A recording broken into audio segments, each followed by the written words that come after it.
সরাসরি আপনাদের নিয়ে যাব আমাদের প্রতিনিধি বাগুইআটি থানা চত্বর থেকে রয়েছেন সুকান্ত মুখোপাধ্যায়। সুকান্ত, ইতিমধ্যেই স্পেশাল টিম গঠন করা হয়েছে যারা এই ঘটনার তদন্ত করছে, এখনো পর্যন্ত কি জানা যাচ্ছে?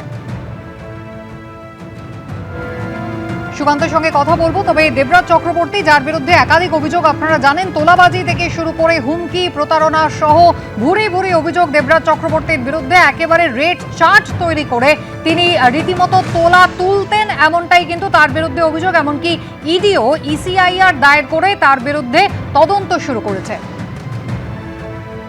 সরাসরি সুকান্ত মুখোপাধ্যায় আমাদের সঙ্গে বাগুইআটি থানা থেকে। সুকান্ত, দেখো, জানিয়ে রাখি যে ইতিমধ্যে 10টি অভিযোগ দায়ের করা হয়েছে বাগুইআটি থানাতে, যার মধ্যে একটি অভিযোগের পরিপ্রেক্ষিতে দেবরাজকে গ্রেফতার করা হলেও পুলিশ সূত্রে জানা যাচ্ছে যে বাকি অভিযোগগুলোকেও এক এক করে ট্যাগ করা হবে। দেবরাজ চক্রবর্তী গ্রেফতারের আগে তার খোঁজে যখন পুলিশ তার বাড়িতে গিয়েছিল, সেই সময় কিন্তু তার বাড়ি থেকে 2টি মোবাইল ফোন, একটি ল্যাপটপ উদ্ধার হয়েছে। এছাড়াও ব্যাংকের একাধিক নথিপত্র সেখান থেকে উদ্ধার হয়েছে, যেখানে বিগত কয়েক বছরে কোটি কোটি টাকার লেনদেন কিন্তু হয়েছে বিভিন্ন অ্যাকাউন্টে। এছাড়া এই ল্যাপটপের ভেতর থেকে জানিয়ে রাখি যে একটি কোম্পানির নাম পাওয়া গেছে ডিসি গ্লোবাল। সেই কোম্পানি কিন্তু এখন তদন্তের কার্যত আওতায় রয়েছে এবং পুলিশ সূত্রে যেটা জানা যাচ্ছে যে এই ডিসি গ্লোবালের মাধ্যমে একাধিক প্রপার্টি কেনা হয়েছিল নামে ও বেনামে। কিভাবে এক হচ্ছে প্রপার্টি সেখান থেকে হদিশ মিলেছে, একটি তালিকা পাওয়া গেছে যেটা এই ডিসি গ্লোবালের নামে বিগত কয়েক বছরে কেনা হয়েছে, যেটি ইনকর্পোরেট করা হয়েছিল 2015 সালে। কিন্তু খাতায় কলমে শুধু থেকে গিয়েছে কোম্পানির। এই কোম্পানির কিন্তু কোথাও কোনো অফিস বা রেজিস্টার্ড কোনো রকম ঠিকানা নেই। এবং শুধুমাত্র তাই নয়, এই যে সম্পত্তির হদিশ মিলেছে সেই তার পাশাপাশি সম্পত্তি মালিকানা বদল করা হয়েছে। এবং এই ডিসি গ্লোবালের যে অ্যাকাউন্ট, সেই অ্যাকাউন্ট থেকে বিভিন্ন জায়গাতে কিন্তু বিগত কয়েক বছরে টাকা বিনিয়োগ করা হয়েছে, বিশেষ করে ট্যুর অ্যান্ড ট্রাভেলসে। এবং ঝাড়খণ্ডের এক ব্যবসায়ীর কাছেও টাকা পাঠানো রয়েছে এবং জানা যাচ্ছে যে সেখানে হোটেল এবং রিসর্ট যে ব্যবসা, সেখানেও বিনিয়োগ করা হয়ে থাকতে পারে বলে তদন্তকারীরা মনে করছেন। এছাড়া দ্বিতীয় গুরুত্বপূর্ণ পয়েন্ট, 2টি মোবাইল ফোন বাজেয়াপ্ত করা হয়েছে। সেখানে বেশ কিছু হোয়াটসঅ্যাপ চ্যাট বিগত কয়েক মাসে, বিশেষ করে রেজাল্ট আউটের পর থেকে বা নির্বাচনের ফল প্রকাশের পর কিন্তু সেই সমস্ত হোয়াটসঅ্যাপ চ্যাট ডিলিট করা হয়েছে।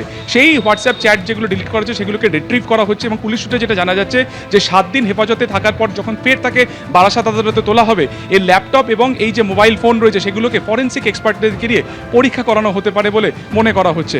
এছাড়াও তোমাকে জানিয়ে রাখি যে স্পেশাল ইনভেস্টিগেশন টিম বিধাননগর কমিশনারেটের তরফে সেটাকে গঠন করা হয়েছে সিপির নেতৃত্বে। এই স্পেশাল ইনভেস্টিগেশন টিম তারা কাজ করবে, 8 জনের এই টিম তারা কিন্তু কাজ করবে।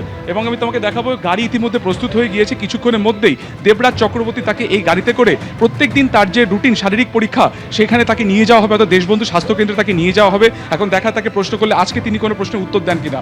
তো ইনভেস্টিগেশন এখনো পর্যন্ত যে পর্যায়ে রয়েছে, তদন্তকারীরা যেটা জানার চেষ্টা করছেন যে বিগত কয়েক বছরে, বিশেষ করে 2021 সাল থেকে যখন তার স্ত্রী বিধায়িকা ছিলেন, সেই সময় সবথেকে বেশি দুর্নীতির অভিযোগ কিন্তু হয়েছে এই দেবরাজ চক্রবর্তীর বিরুদ্ধে। এবং সমস্ত টাকা ট্রানজ্যাকশন বা সমস্ত প্রপার্টি কেনা, সেই প্রপার্টির মালিকানা বদল সবটাই কিন্তু হয়েছিল এই ডিসি গ্লোবালের নামে। এবং এই ডিসি গ্লোবালের ডিওসি এর আদ্যক্ষর কি আদপে দেবরাজ চক্রবর্তী নাকি অন্য কিছু, সেটা তদন্তকারীরা খতিয়ে দেখছেন। এবং এই যে এত টাকার বিনিয়োগ করা হয়েছে, এই ডিসি গ্লোবালের যে শেয়ার ক্যাপিটাল রয়েছে সেটা কিন্তু মাত্র 1 লক্ষ টাকা।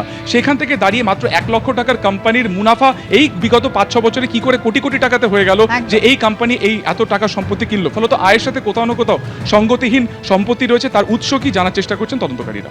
একেবারে সুকান্ত, তুমি আমাদের সঙ্গে থাকো। এবিপি আনন্দ, এগিয়ে থাকে, এগিয়ে রাখে।